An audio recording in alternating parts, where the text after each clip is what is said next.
பிரிஞ்சுக்கிட்டு இவன் என்ன பண்ணுறான், ஈரப்பனை கொள்ளணுன்னு தான் இவன் திட்டம் போட்டிருக்கிறான். அதுலேயும் நான் சொல்லியிருக்கிறேன்,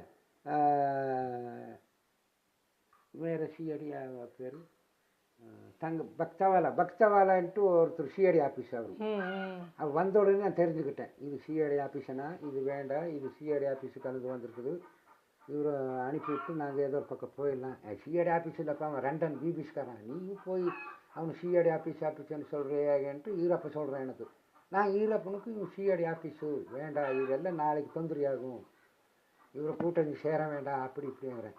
இல்லை அவர் ரெண்டன் பிபிஸ்காரரு அப்படின்னு சொல்கிறேன். சரி நீங்கள் என்னமோ நினச்சிக்கப்பா அப்படின்ட்டு விட்டுட்டேன்.